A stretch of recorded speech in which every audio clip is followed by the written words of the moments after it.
Hey guys, welcome to Unacademy, India's largest online learning platform. Let's crack MPPSC. We are continuing the series of landmark judgment that transform India. Myself, मोहित गुप्ता. आगे बढ़ने से पहले कुछ Unacademy के benefits के बारे में डिस्कस कर लेते हैं. बहुत सारे बच्चों के मन में डाउट रहता है कि why should we join Unacademy, क्योंकि सारे लेक्चर्स या वीडियोस यूट्यूब या इंटरनेट पे अवेलेबल है. तो अनअकैडमी ज्वाइन करने का एक रीजन नहीं है, there are many of the reason, जिसमें लाइव एंड स्ट्रीमिंग क्लासेस के साथ साथ आपको रिकॉर्डेड क्लासेस भी अवेलेबल होती है. मतलब आपकी क्लास अगर मिस हो जाए तो आप रिकॉर्डेड लेक्चर के थ्रू देख सकते हैं. दूसरा क्या है, कमेंट्स, क्विजेस, पोल्स में पार्टिसिपेट करके आप अपने सब्जेक्ट में ग्रिप बना सकते हैं, मींस होल्ड कर सकते हैं. उसके बाद क्या है, ऑल इंडिया टेस्ट सीरीज, जहां पे आपका कौन सा टॉपिक वीक है, कौन सा सब्जेक्ट वीक है, किस तरीके से क्वेश्चन एग्जाम में आते हैं, वो पूरा एग्जाम पैटर्न समझने के लिए आपको ऑल इंडिया टेस्ट सीरीज में पार्टिसिपेट करना होता है, जहां पे पूरे कंट्री के बच्चे पार्टिसिपेट करते हैं. फोर्थ है बाय मंथली मैगजीन. अनअकैडमी आपको bimonthly magazine means 15 days में एक मैगजीन अवेल कराता है, जहां पे आपका पूरा करंट अफेयर कवर हो जाता है. अनअकैडमी बहुत नॉमिनल कॉस्ट पे ये सारी सर्विस अवेल करा रहा है. मींस अगर मैं बात करता हूं दूसरी कोचिंग्स की, ऑफलाइन क्लासेस की, वहां पे लैक्स रुपीज चार्ज कर रहे हैं, बट अनअकैडमी आपसे बहुत नॉमिनल कॉस्ट पे आपकी प्रिपरेशन को कंप्लीट कवर करा रहा है. मींस अगर मैं एक साल की बात करता हूं तो अनअकैडमी का पैकेज ओनली 8,800 रुपीज में है. और जो मेरे दोस्त कॉलेज गोएंगे या उनके अटेम्प्ट में टाइम है, वो अवेल कर सकते हैं ओनली 12,800 रुपीज में. इसमें भी एक ट्विस्ट आता है. इतनी नॉमिनल होने के बावजूद भी एक ट्विस्ट आता है. अगर आप ये कोड यूज करते हैं मोहित जी, तो आपको इंस्टेंट 10% डिस्काउंट मिलता है. मींस जो फीस आप 8,800 पे कर रहे थे, अब वो कितनी हो जाएगी, ओनली 7,920 रुपीज. और जो फीस मेरे दोस्त कॉलेज गोइंग स्टूडेंट पे कर रहे थे 12,800 रुपीज, अब वो कितनी हो जाएगी, 11,520 रुपीज. सिर्फ ये कोड यूज करने से आपको एक्सक्लूसिवली इंस्टेंट 10% डिस्काउंट मिलेगा. लास्ट लेक्चर में हमने पढ़ा था Romesh Thapar versus state of Madras, जिसमें पाया था fundamental rights means freedom of press incorporated in the freedom of speech and expression. आज का जजमेंट भी बहुत इंपॉर्टेंट है. आज का जजमेंट क्या है, Champakam Devarajan case means state of Madras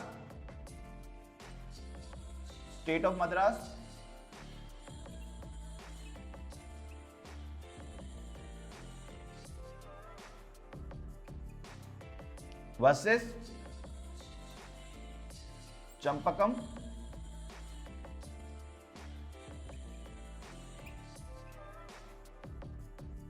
दोरई राजन.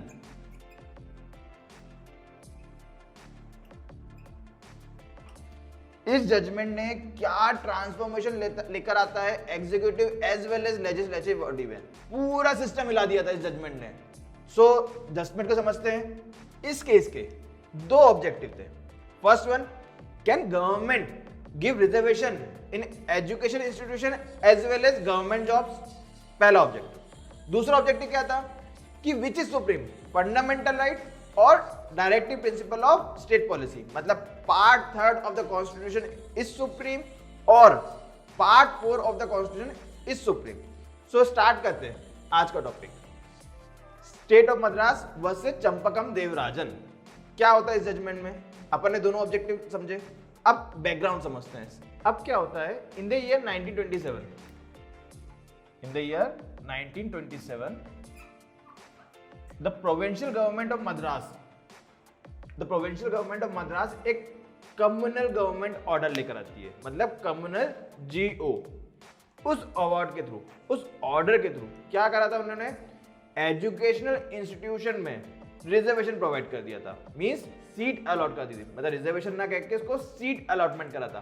किस बेसिस पे, on the basis of 14 points पे.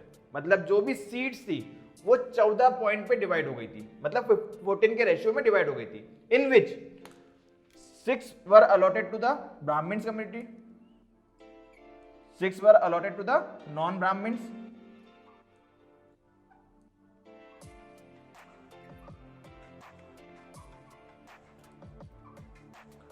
2 for Brahmin,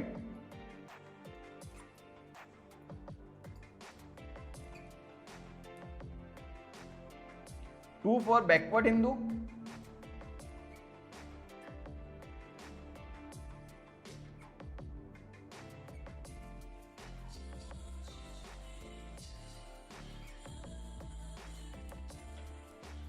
2 for Harijans,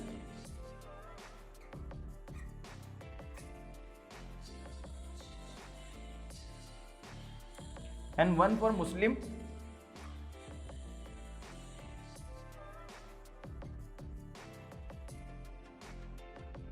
and 1 for Anglo-Indian community.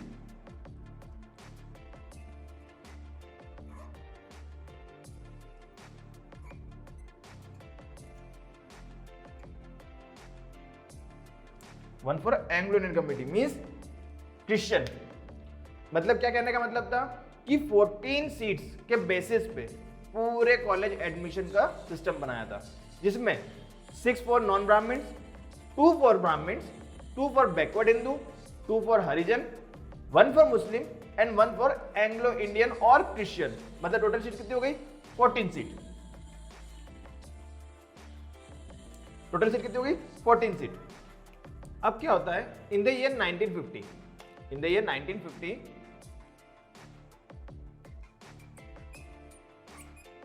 Shrimati Champakam Devarajan apply for the admission in the educational institution, मगर उनका एडमिशन नहीं हो पाता है। उन्होंने रिक्वेस्ट करती है इंस्टीट्यूशन से कि भाई साहब बताओ मुझे मेरा एडमिशन क्यों नहीं हो पाया। तो पता चलता है कि एज शी बिलोंग फ्रॉम ब्राह्मण कम्युनिटी, और ब्राह्मण कम्युनिटी कितनी सीटें अलाउड थी? In every 14 seats 2 seats only. अब श्रीमती चंपक देवराजन क्या हो जाता है? गुस्सा आता है और पहुंच जाती है high court under article 226,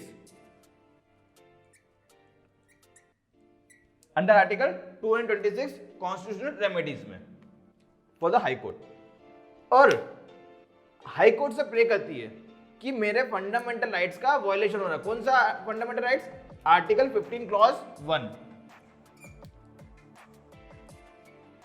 and article 29 clause 2। क्या हो रहा है? Article 15 clause 1 and article 29 clause 2 का वायलेशन हो रहा है, और कोर्ट से प्रे करती है कि रिट इशू करे। कौन सी? Writ of mandamus, writ of mandamus, writ of mandamus. अब कोर्ट इस पे जजमेंट दे, उससे पहले अपन को 4 बातें को समझनी है। पहली ये article 226, second one is 15 clause 1, third one is 29 clause 2 and writ of mandamus. अब समझते हैं अपने चारों वर्ड्स को। आर्टिकल 226 क्या कहता है? Article 226 for the protection of the fundamental right, for the protection of the fundamental right high court can issue writs. Writs क्या होती है? 4 प्रकार की रिट्स होती है, habeas corpus, mandamus, certiorari, quo warranto and the prohibition. कब issue करेगी? जब फंडामेंटल राइट्स का वायलेशन होगा और लीगल राइट्स का वायलेशन होगा। अब ये था आर्टिकल 226। इसके बाद अपना नेक्स्ट आर्टिकल था 15 क्लॉज 1। क्या बोला था? आर्टिकल 15 क्लॉज 1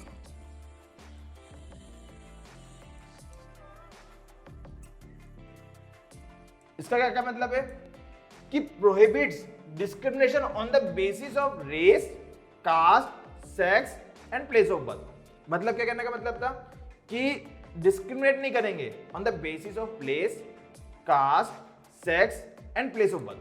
ठीक है भाई, मान लिया। फिर होता है आर्टिकल 29 क्लॉज 2। आर्टिकल 29 क्लॉज 2 क्या कह रहा है ये आर्टिकल 29 क्लॉज 2?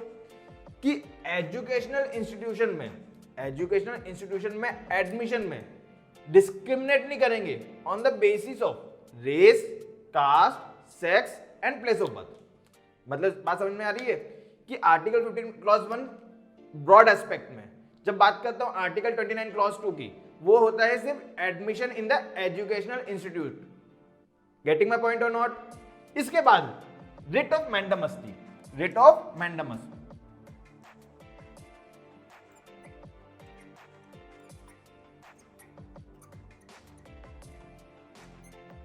अब क्या बोलते रिट ऑफ मैंडामस कि हाई कोर्ट लोअर कोर्ट को, स्टेट को, एग्जीक्यूटिव बॉडीज को ऑर्डर कर सकती है।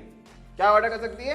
To perform public duty according to the law. मतलब क्या कर रहा है मैंडामस रिट? क्या बोल रही है? पब्लिक ड्यूटी परफॉर्म करने के लिए बोल रही है, पब्लिक ड्यूटी परफॉर्म करने के बोल रही है अकॉर्डिंग टू द लॉ। ठीक है भाई, अच्छी बात थी। अब जजमेंट के बारे में बात करेंगे। अब हाईकोर्ट अपने जजमेंट में पाती है कि communal Jio, communal government order violates the fundamental right article 15 clause 1 and article 29 clause 2। Means जब मैं बात करता हूं आर्टिकल 13 की, जब मैं बात करता हूं आर्टिकल 13 की, क्या बोलता है article 13? Any law, any act, any order which touch the fundamental right become null and void. मतलब क्या हो रहा है कि भैया जब भी कोई भी law, order, act, notice fundamental rights को टच करेंगे वो भी क्या हो जाएंगे? नल एंड वॉइड हो जाएंगे। इसी के बेसिस पे हाईकोर्ट अपने जजमेंट में in favour of Champakam Devarajan के जजमेंट देती है। मींस ये जजमेंट स्टेट ऑफ मद्रास के अगेंस्ट था, तो अब स्टेट ऑफ मद्रास इस जजमेंट से सेटिस्फाइड नहीं होती है और पहुंच जाती है सुप्रीम कोर्ट और फर्दर आर्ग्यूड करती है कि article 15 clause 1 and article 29 clause 2 should be read along article 46 of the Indian constitution. क्या बोलता है article 46 of the Indian constitution? Directive principle of state policy. Means क्या कह रहा है आर्टिकल 46 कि स्टेट की ड्यूटी है to promote educational and economical rights of the weakest section of the society, particularly for the scheduled caste and scheduled tribe. ठीक है, एक और आर्ग्यू देती है आर्टिकल 37, आर्टिकल 37 क्या कहता है? 37 आर्टिकल कि article 46 is not legally enforceable in court of law but it is obligatory to the state while making policies and laws. बात समझ रहे हो? दो एक्ट पे डिस्कस करना स्टार्ट कर दिया उन्होंने। तो उनका कहना था, स्टेट ऑफ मद्रास का कहना था कि if any person not getting admission in the educational institution due to communal government order, due to communal GO, due to communal government order is not infringement of fundamental right article 15 clause 1 and article 29 clause 2। अब court judgement देती है। क्या judgement में देती है वो अपन समझते हैं। Supreme court held that article 29 clause 2 and fundamental rights is available to all citizen। Means सभी व्यक्तियों के पास फंडामेंटल राइट्स है, मींस बेसिक राइट्स है, और सुप्रीम कोर्ट की ड्यूटी है टू प्रोटेक्ट देम। और government order means communal GO violate the fundamental rights article 29 clause 2। तो क्या होता है? आर्टिकल 13 कहता है कि any right, any law, any act that violates the fundamental right become null and void. उसी जजमेंट में एक चीज और कहती है सुप्रीम कोर्ट कि स्टेट डिस्क्रिमिनेट नहीं कर सकती है on the basis of race, caste, place and sex of birth, but demand कर सकती है रिक्विजिट एकेडमिक क्वालिफिकेशन। मतलब क्या है कि डिस्क्रिमिनेट कर सकती है on the basis of academic qualification, on the basis of academic qualification, but place of birth, sex, races, religion के बेसिस पे नहीं कर सकती। सुप्रीम कोर्ट अपने जजमेंट में एक और चीज कहती है कि while स्टेट की ड्यूटी है to implement directive principle of state policy of part 4 of the Indian constitution. But इसका मतलब ये नहीं है कि आप एब्रेट कर सकते हैं या टेक अवे कर सकते हैं any of the fundamental rights in part 3 of the Indian constitution. क्या कहने का मतलब है कि इस जजमेंट से फंडामेंटल राइट्स प्रिवेल करते हैं ओवर डीपीएसपी। ये कोर्ट का जजमेंट था। अब इसका इंपॉर्टेंस क्या है, इंपैक्ट क्या है, वो समझते हैं। अब इस केस का इंपॉर्टेंस क्या है? इस केस से दो इंपॉर्टेंस पता लगते हैं। पहला कि can government give reservation in the educational institution और नॉट। मतलब क्या है कि पहली बार क्वेश्चन उठा था कि रिजर्वेशन एजुकेशन इंस्टीट्यूशन में देना है या नहीं देना है। दूसरा, विच is supreme between fundamental right and the directive principle. आपको पता है ये कौन प्रिवेल करा था। अब इस केस का इंपैक्ट क्या होता है? State of Madras versus Champakam Devarajan along with Romesh Thapar versus state of Madras, दोनों ही जजमेंट के द्वारा पार्लियामेंट फर्स्ट कॉन्स्टिट्यूशन अमेंडमेंट लेकर आती है, जिसमें आर्टिकल 15 क्लॉज 4 इंसर्ट करती है, जिसमें क्या लिखा रहता है कि nothing shall be in the article 29 clause 2 shall prevent the state while making laws, policies for promoting special economical rights, educational right to the weaker section of the society, particularly किसके लिए? Scheduled caste and scheduled tribe. So I hope कि आपको ये judgement बहुत अच्छे समझ में आया होगा। इस जजमेंट से कुछ भी रिलेवेंट डाउट्स आपको हैं तो आप डायरेक्टली कमेंट बॉक्स में पूछ सकते हैं। इस जजमेंट को यहीं एंड करते हैं। अपना नेक्स्ट जजमेंट रहेगा K M Nanavati versus state of Maharashtra. I hope आपको ये जजमेंट क्रिस्टल क्लियर हो चुका होगा और इस जजमेंट से रिलेटेड कुछ भी डाउट है तो आप डायरेक्टली कमेंट बॉक्स में पूछ सकते हैं। इस वीडियो को लाइक करना बिल्कुल मत भूलिएगा और अपने फ्रेंड्स के साथ शेयर करिए जो यूपीएससी, एमपीपीएससी, स्टेट पीएससी की तैयारी कर रहे हैं, क्योंकि ये वीडियो हर एक एग्जाम के लिए एप्लीकेबल है, बहुत जरूरी है। सो इस लेक्चर को यहीं एंड करते हैं। जिन लोगों ने अभी तक अनअकैडमी का एप्लीकेशन डाउनलोड नहीं किया है वो जाएं प्ले स्टोर और ऐप स्टोर पे, दोनों ही प्लेटफॉर्म पे ऐप अवेलेबल है, डाउनलोड करें और सब्सक्राइब करें इस चैनल को। आप सभी ने सब्सक्राइब तो किया ही होगा और जिन्होंने नहीं किया है वो सब्सक्राइब करें और प्रेस करें बेल आइकन को, जिससे आपको मेरे हर एक लेक्चर की सबसे पहले नोटिफिकेशन अवेल हो जाए। सो इस लेक्चर को यहीं एंड करते हैं। Thanks for watching, have a nice day.